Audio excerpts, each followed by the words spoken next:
election has been designed with input from a broad group of journalists in Arizona representing urban and rural communities. Thank you to voters across Arizona who've submitted questions too. We've reviewed all of them to make sure every voice is heard. However, no candidate has been given advance access to any of the questions. And with that, let's introduce the candidate. Mark Lamb, welcome. Thank you for being here. Thank you, Steve. To begin, you have 2 minutes for an opening statement. Well, thank you to Clean Elections and Steve for having me, and thank you in Arizona for tuning in tonight. I'm Sheriff Mark Lamb. First of all, what you need to know about me is I'm a husband of 30 years to my wife, Janelle, father of 5, grandfather to 3, 2 more on the way, which we're pretty happy about, and I'm a patriot. I'm also the sheriff of Pinal County, Arizona, the 3rd largest population-wise county in the state of Arizona. We are 600 employees, a budget of over $60 million. And I love this job. I've been in law enforcement for nearly 2 decades, and this was a hard decision to make. But when we talked about running for the U.S. Senate, we realized we need a proven conservative leader and fighter in Arizona. You know, there's an old Danish saying that says, whoever has the ability has the responsibility. When we look at the issues that are facing Arizona and this country, over and over, poll after poll shows that the issues that are at top of Americans' minds are the border, the economy, crime, and national security. You're not going to find a candidate more experienced in the border than I am. As a matter of fact, I'd be the most qualified senator in the Senate as it relates to the border. There's no other candidate that's managed a large budget like myself. And there's nobody that understands the rule of law in this race like I do. But here's the thing, this is a job interview, and I'm here tonight. One thing I go all over the state and business owners tell me, Sheriff, one of the hardest things we have is to get people to just show up. I'm here tonight, folks, because this is a job interview. You know, as a sheriff, I'd never hire anybody that didn't show up for a job interview. Nor would I hire anybody if they didn't have the right experience to do the job. Right now, I'm standing up here alone. I've stood alone on many issues across this state, including COVID, mask mandates, vaccine mandates. I've proven that I will stand alone for you in Washington, D.C. If those other folks aren't here tonight, you can't expect them to stand up for you in Washington, D.C. I hope to get your vote on July 30th. My name is Mark Lamb, and I'm running for the U.S. Senate, and Arizona needs a proven conservative leader and fighter. All right, Mr. Lamb, thanks very much. We have a lot of topics to get to, but you alluded to something, so let's get to it right away. If Kari Lake were here, what's the first thing you'd ask her? What would you want to say to her? Well, look, I'm not running against anybody, so I think what Arizona needs to understand is I'm running for the U.S. Senate. I think people in Arizona and America are tired of the politics that we've been seeing. This is a job interview, like I just said. What I should be able to convey to you is the experience, the knowledge that I bring to the table. I think the temperament that I've been able to gain over nearly 2 decades in law enforcement as a business owner, that experience of dealing with the border, budgeting, managing a large budget, balancing that budget, staying within that budget, the experience I bring fighting crime. These are all these top kitchen table items. And we need somebody that's going to know what to do when they get to Washington, D.C. We don't have any runway. The risks are too high. We have got to send the right person to the general election. I have no doubt, and poll after poll confirms that I'm the right person to send to the general election. So tonight I'm here, not against anybody. I'm here for you, the people of Arizona, to tell you why I think I'm the best candidate. And I think we're going to take this state back here in Arizona, and I'm your guy. But one more question about this. Let's delve a little bit deeper. What do you think her absence says about how she feels about you and this race? Oh, I don't know. I can't speak for her. I think my presence here should tell the people of Arizona I want this job. That it's important enough for me to come here and show you the respect that you deserve here in Arizona, to tell you why and answer the questions and be able to talk about the issues that we're facing, not just in Arizona, but as America. This is a really important time in our country. And we cannot afford to not give the people of Arizona the proper vetting process. And so I don't know what it says about me, but I think, like I said at the beginning, when you're interviewing for a job, if you don't show up, I don't know any company that's going to hire you if you don't show up. I'm here. I want your vote, and I think I'm here to earn your vote tonight. So thank you, people, for logging on. Thank you for having me, and it's an honor to be in front of you tonight. This is going to be a tough primary race. If you were to win the primary, why do you think you're the better person to beat probably Ruben Gallego in the general election? Look, the main issue in this country is the border. We need a proven conservative fighter. Look, the border is an issue that it's not a talking point for me. This is not a photo op. This is what we do every day. Myself and my people, we go out. We are going into the deserts, finding people that are trying to come into this country illegally, those gotaways you hear about. We're actually pulling people out of the deserts that the cartels have left behind for dead. We're actually stopping the trafficking of humans into this country, the trafficking of dangerous drugs like fentanyl into this country.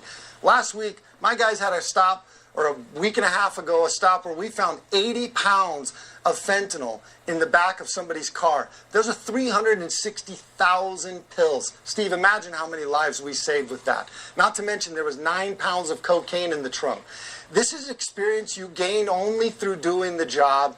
And I think right now we have got some issues in America, budgets, economy, and I know we're going to talk about a lot of this tonight. But you've got to have somebody that has experience dealing with these issues. That's what this Senate race is about. This is one of the most important jobs in our state and in this country. We've got to send the right person back. So some people are calling this a border crisis. So I want to ask you about solutions to that. Some people talked about, is there a patchwork? Do you do a little bit of this here, a little bit of this there? Do you put border security and immigration in the same category, or would they have different lanes for you?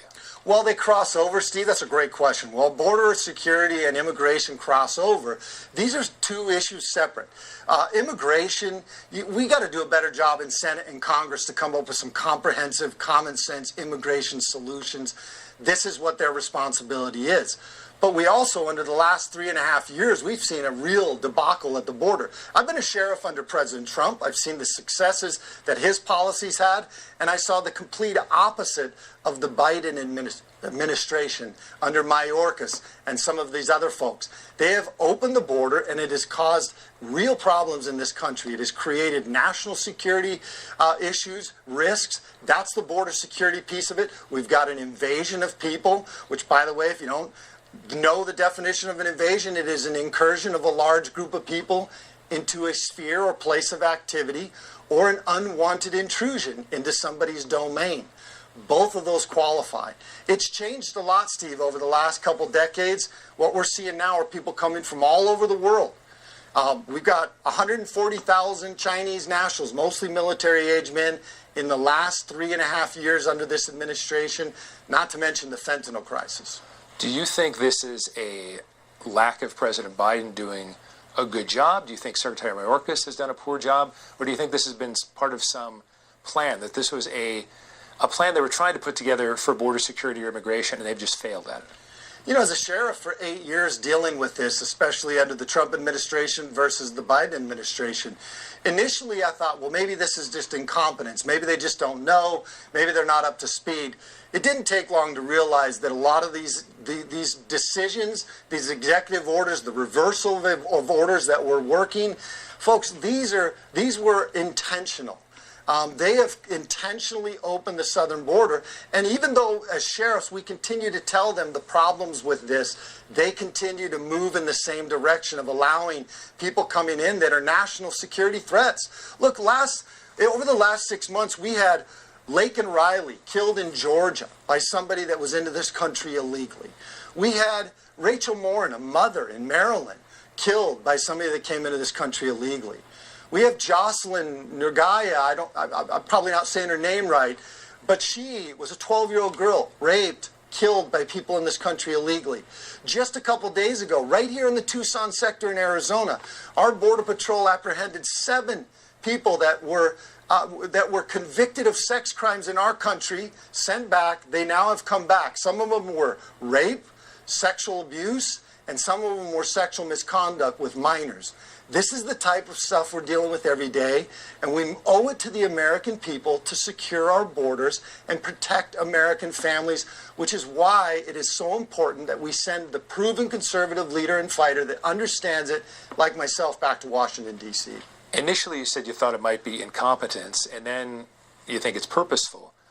There's some incompetence there, too. Okay, all right, There's some incompetence but what would be there, the motivation there for it being purposeful?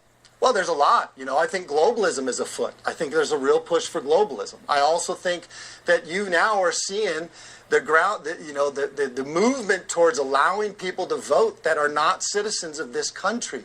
you are also undermining the rule of law. The strength of America, Steve, and everybody out there, I think most people know, and the Founding Fathers knew it when they said, we the people of the United States, in order to form a more perfect union, establish justice. And so if you're going to undermine America and change it, which, by the way, Joe Biden's slogan when he ran was, we're going to reinvent America. What better way to do that than to undermine the rule of law? You know, over the last 3.5 years, I went back to the White House as a sheriff from Little Pinal County. I went back 10 times. Not one time has President Biden met with any of the sheriffs in this country. It shows a total disregard for the rule of law, and their policies show a total disregard for the rule of law. And furthermore, there's another candidate, Ruben Gallego, that is running on the Democrat side, that has basically rubber-stamped a lot of these same policies that have failed the American people, especially as it relates to the border. There are a lot of Arizonans watching tonight who believe in pragmatism, bipartisanship or nonpartisanship. And when it comes to immigration, border security, a lot of people have talked about that. Outgoing Senator Sinema had tried to form some kind of compromise there as well. Do you see any hope? Would you, if you were in the Senate, try to work across the aisle on something like this, not to give up your conservative principles, but just to find solutions? You know, Steve, look, I represent Republicans, Democrats, and independents right now as the elected sheriff, twice elected sheriff of Pinal County. I understand that these issues transcend party politics. You know, we have a lot of independents and a growing number in this state because they're tired of party politics.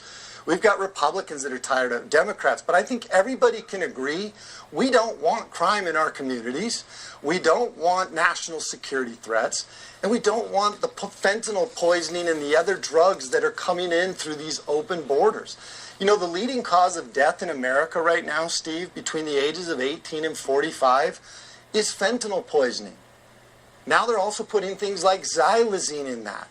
We have American families, mothers and fathers, husbands and wives, brothers and sisters who have lost loved ones to fentanyl poisoning, and a government that continues to not do anything about it. Now, I can tell you that because I'm on there, I'm fighting it every day, and I see and talk to other Border Patrol agents and other federal officials that tell me that this administration continues to tell them to stand down. We need somebody in Washington, D.C. that's going to burn, you know, I hope to get on the Judiciary Committee. I hope to get on the Homeland Security Committee. And I'll tell you what, I'm going to raise hell. I'm going to raise hell until we get this border secured, because that's what we owe to the American people, and we certainly owe it to the people of Arizona. Let's move on to another huge topic, and that is abortion. When the Dobbs ruling came down about 2 years ago this week, there was discussion about now abortion goes to the states. If you were in the Senate, would you want there to be some sort of federal policy related to abortion? Do you think the states should stick with it? And if you were to go for a federal policy, what would that policy look like? Well, first of all, I'm pro-life. I think life starts at conception. And I think that the Dobbs decision was the right decision, to put it back into the hands of the states. You know, Steve, I've spent nearly, and for everybody out there, I've spent nearly 2 decades of my life in law enforcement, fighting to protect the lives of men, the lives of women, their health, the lives of teenagers and children, and the unborn. You know, Ronald Reagan has a great quote. He says, I can't help but notice that those who are for abortion have already been born. And that's the truth. Who will be the champion for the unborn? So I will always fight for life. I don't think it is the extremist view to want to protect life. I think the real extreme view is thinking that you can take the life of an unborn child all the way up until the day of birth. I want to touch real quick on a ballot measure that's probably going to be hitting our ballot, which I hope everybody listening to me tonight will do everything you can to stop this. Because that ballot measure would give the ability to have abortions all the way up. And I think this is too much. I've talked to a lot of Republicans, Democrats, and independents. It goes too far for everybody. It will allow for you to abort a baby all the way up until the day of birth. Not to mention, and more towards the law enforcement piece, it would allow traffickers, sex traffickers, to take their victims to an abortion clinic and have an abortion without notifying law enforcement. Even worse, it would allow somebody who would violate a child, or a coach, or a family member, or a mentor, who would violate a child. They can take them to the clinic, and there's no ability or responsibility for the clinic to notify law enforcement or the parents. That goes too far. It goes too far for everybody. But I think it's important that people know that I'm pro-life, and I'll do what I can to support life and protect life, because that's what our Declaration of Independence says, and that's what I believe. But Mr. Lamb, since you're concerned about this measure, which will very likely be on the ballot in November, could pass, does that make you think about supporting a federal policy that would be universal, as Roe v. Wade had? Look, I'll continue to say, Steve, like, we always do these what-if questions. You guys in the Of media, course. you love to do these what-if and get the answers you want. The reality is the right decision was already made at a federal level. I don't look to the federal government to set my moral compass, Steve, nor should any of you. The federal government shouldn't set anybody's moral compass. We have a responsibility to protect life. I do that in law enforcement. I will do that as an elected official. This is an issue, Steve, we're not going to agree on as voters, as Arizonans or Americans. We're going to be all over the place.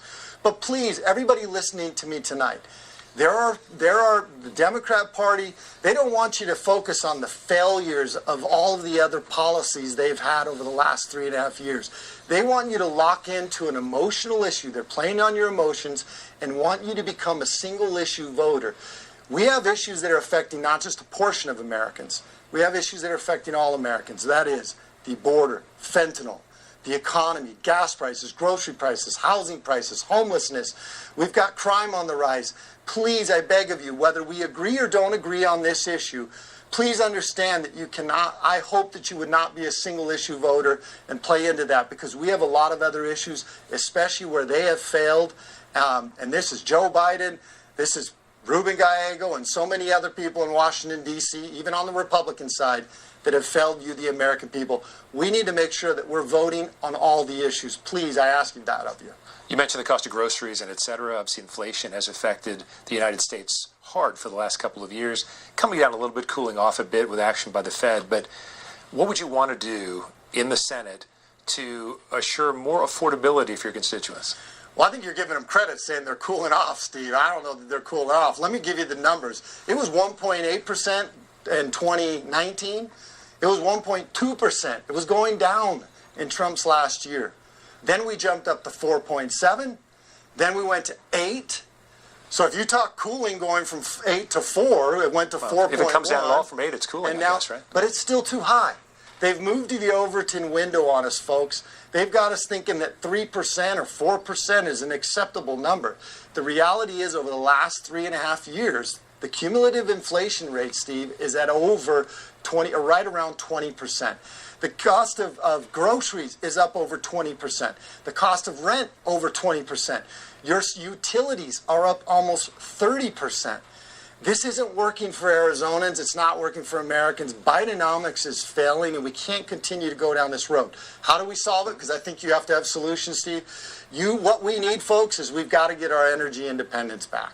Plain and simple. Joe Biden has looked to solve the gas price problem everywhere but the U.S. We need to go right here in our own country and solve this issue. It takes energy to make a product, ship a product, and sell a product. If you want to get your economy back under control, you have to get your energy independence under control, because either we're going to absorb that in the way of higher goods, costs for the goods, and whatever doesn't get absorbed there will be passed on to us in inflation, and it's unsustainable the direction we're going, and we need to make change now.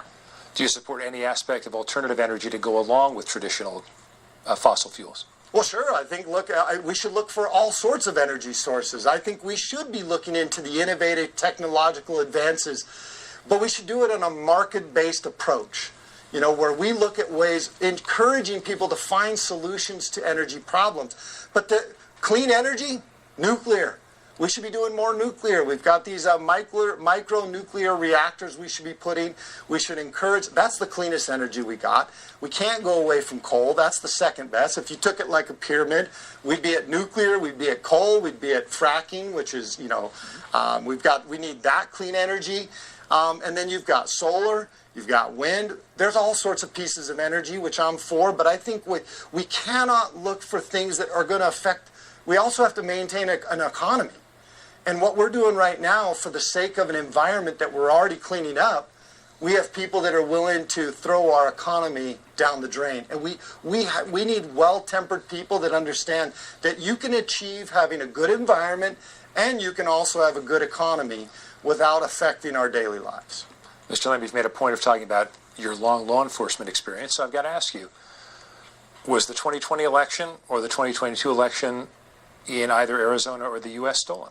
You guys love to live in this place, too. Your I opponent lives in that place, don't understand why the media loves to do this. Look, there's fraud in every election. And I'm here to tell you, folks, anybody who tells you that I don't think there's fraud in an election, they're lying. They're just lying, and you should question what they're telling you at that point. There is fraud in every election. I live in a world, Steve, where I don't get to think about thoughts and feelings. I'm a law enforcement guy. I have to be able to prove beyond a reasonable doubt in a court of law. I went out looking. I worked with other sheriffs all across this country. We worked with our county recorder. We put cameras on all of our ballot boxes in Pinal County because that's what I'm responsible for. We put cameras on our ballot boxes. Not only did we monitor those from our sheriff's office, we opened it up for our public to be able to come in and monitor at our sheriff's office 24/7 for the 3 weeks leading up to the election day.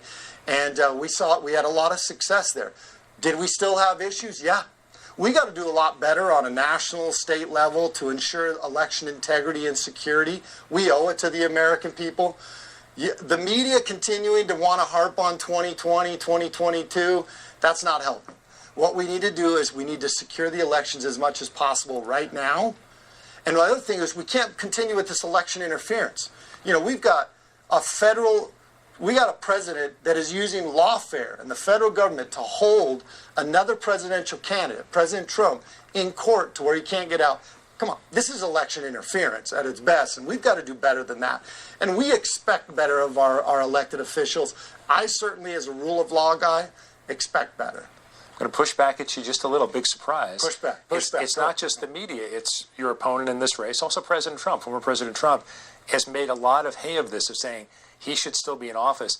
After all these court rulings, you're a guy who's an evidence-based person. You're looking for it. You haven't seen it. So let me segue into this.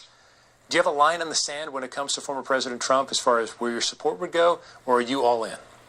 Well, I think, Steve, that's a really general question to ask. I mean, you're asking me to say, look, I support his policies. I think there's a lot of people out there that support his policies. I've always been a supporter of President Trump.